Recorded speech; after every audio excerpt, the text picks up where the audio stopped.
this is not going to happen. He took them away. We see a reverse curse if we go to Leviticus chapter 26 and look at the curse here. Leviticus in chapter number 26, we're going to see about the curse and about a reverse curse. So 26 verse 3. Leviticus 26 verse 3 says, "If you walk in my statutes and keep my commandments and do them, then will I give you rain in due season, and the land shall yield her increase, and the trees of the field shall yield their fruit, and your threshing shall reach unto the vintage, and the vintage shall reach unto the sowing time." What's he talking about? This right here. That they're going to have to wait because the harvest is so plentiful, right? And so, "And ye shall eat your bread to the full, and dwell in your land safely, and I will give peace in the land, and ye shall lie down, and none shall make you afraid, and I will rid evil beasts out of the land, neither shall the sword go through your land, and ye shall chase your enemies, and they shall fall before you, and by the sword, and 5 of you shall chase 100, and 100 of you shall put 10,000 to flight, and your enemies shall fall before you by the sword. For I will have respect unto you, and make you fruitful, and multiply you, and establish my covenant with you, and ye shall eat old store, and bring forth the old because of the new, and I will set my tabernacle among you, and my soul shall not abhor you." But if we go and look at the curse, we go to Deuteronomy saying, if this happens, if you neglect to do this, then this is going to happen. We talked about this about a month ago in other services, but we see a future blessing of abundance. In verse 12, in verse 13, verse 14, we're going to see a future blessing of a permanent regathering. A permanent regathering. Verse 14, we see, "And I will bring again the captivity of my people of Israel, and they shall build the waste cities, and inhabit them, and they shall plant vineyards, and drink the wine thereof.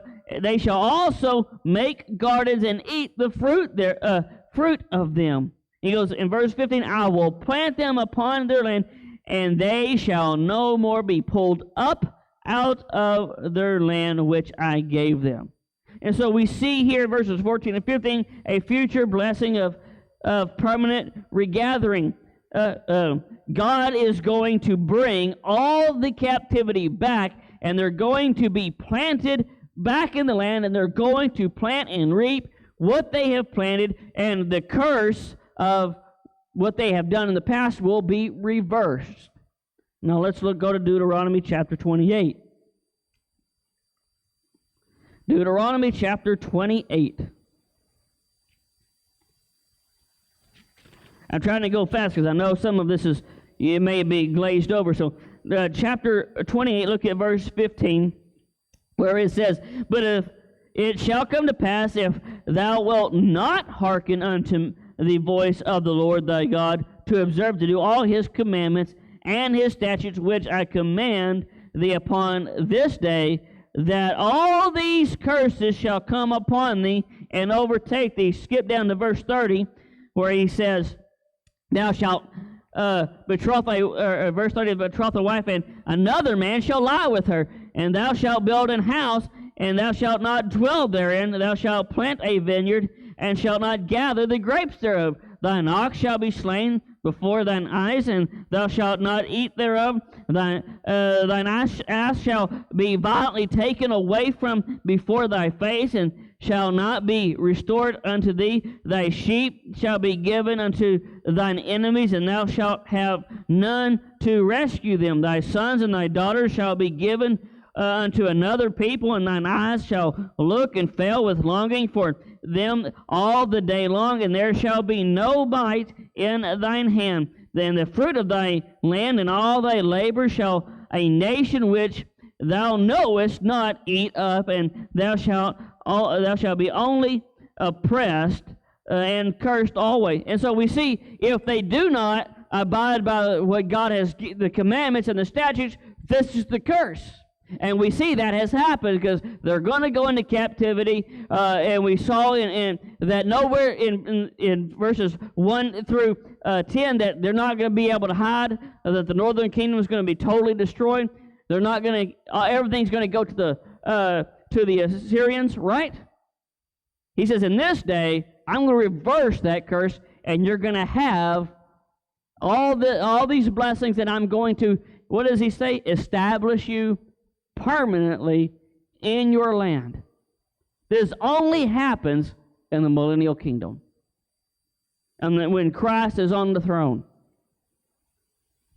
God will judge them for their sin by going into captivity, but he promises here a future kingdom that will go into eternity when Christ returns. All these future blessings will go to those Jews and Gentiles who have trusted Christ.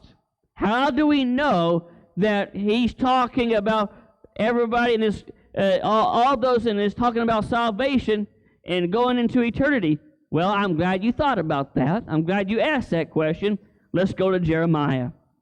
All right, Jeremiah. Jeremiah in chapter 31.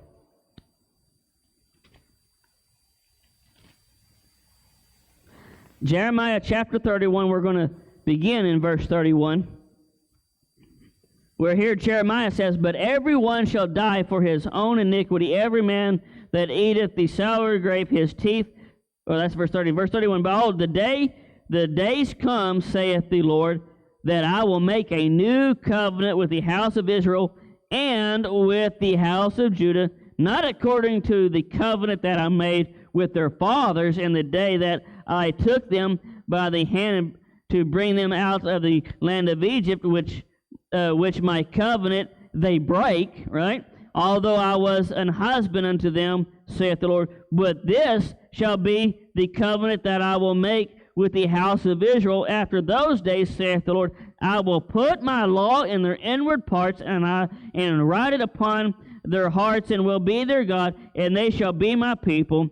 And they shall teach no more every man his neighbor, and every man his brother, saying, know the Lord, for they shall all know me, from the least of them unto the greatest of them, saith the Lord. For I will forgive their iniquity, and I will remember their sin no more.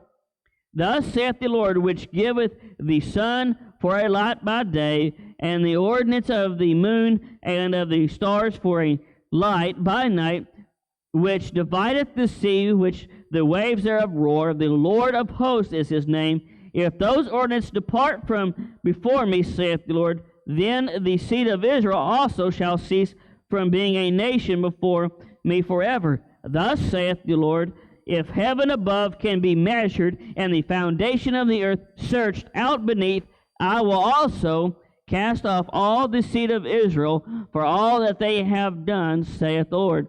Behold, the days come, saith the Lord, that the city shall be built to the Lord from the tower of Hanel and to the gate of corner, and the measuring line shall yet go forth over against it upon the hills of Garab, and shall compass about to Goath, and the whole valley of the dead bodies, and all the ashes, and all the fields unto the brook of Kidron, unto the corner of the horse gate toward the east, shall be holy unto the Lord. It shall not be plucked up, nor thrown down any more forever. So the King of Kings will sit upon the throne, and talking about the millennial kingdom and everything therein is going to go up into eternity, talking about all these future blessings. Why is he saying this at the end of Amos? Because he's giving them hope that one day, even though they're now going into captivity, one day they're going to be brought back, and the King of Kings, the Messiah that they're looking for, will sit on that throne and reign forever. There's always hope. As long as God is in control, there's always hope in the midst of adversity. He's giving them the hope that's to come. Listen, it may look bleak for us right now because of the political rendering and everything that's going on right now. I mean, all you hear on the news is politics, politics, politics. This side versus that side. This side's insane because they think there's voter fraud. This side, there's not no voter fraud. Well, we're going to silence you if you say that. We're good if you good, silence them. There's all kinds of politics going on right now, and we have no idea what the future for America holds. But one day, Jesus will sit on the throne, and all these little political games that's going on right now will cease because everything will run through Him.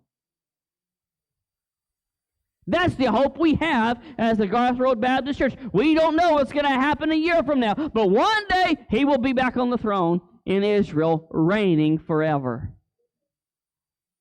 And when God is done with this earth, this kingdom will go into eternity, and we'll have a new heaven and a new earth. What a hope. What a hope. Yeah, so your candidate didn't win. The senators you voted for maybe didn't win, or whoever you voted for did win. In the grand scheme of things, it doesn't matter.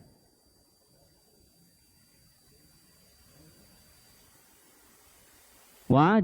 Say, well, I don't know what was going to happen with church. You see what's coming down the pike? Yes, I see. I can see just as well as you do. I can read the different. I can listen to the podcast, read the different articles, what the plans are. As long as Jesus, as long as God the Father is in control, the church will survive, and it will thrive. Why? Because the church isn't dependent upon you and me.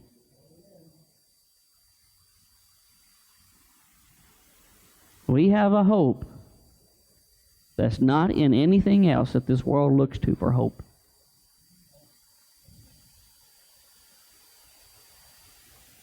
We don't know what's going to happen in the new year.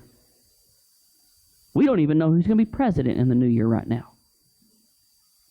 But regardless what happens, what Amos says is going to happen in the future, as he's prophesying for Israel, we, as saved people, have that same hope. Going to be a part of those same blessings. There's no other hope that's worth hoping for than what God has given us, than what the Bible teaches. That's what we call the blessed hope. Father, as we conclude this evening, Lord, I know we covered a lot of territory in the Bible, and I know there might have been some confusion and not understood everything that's going on that we went to cover tonight. But Lord, I hope they get this, Father, that no matter what happens, there's a future where Jesus is on the throne. And it won't matter what politics or who holds this or who holds that. Jesus will rule and reign, and we will have a true golden age. Lord, thank you for what we have here in your word for our future. For now, help us to go out and to share this blessed hope, this blessed future that we're going to have with others, so that they may have that same future. Father, I pray that you'd have your will and way in the invitation. Lord, for it's in Christ's name I pray. Amen.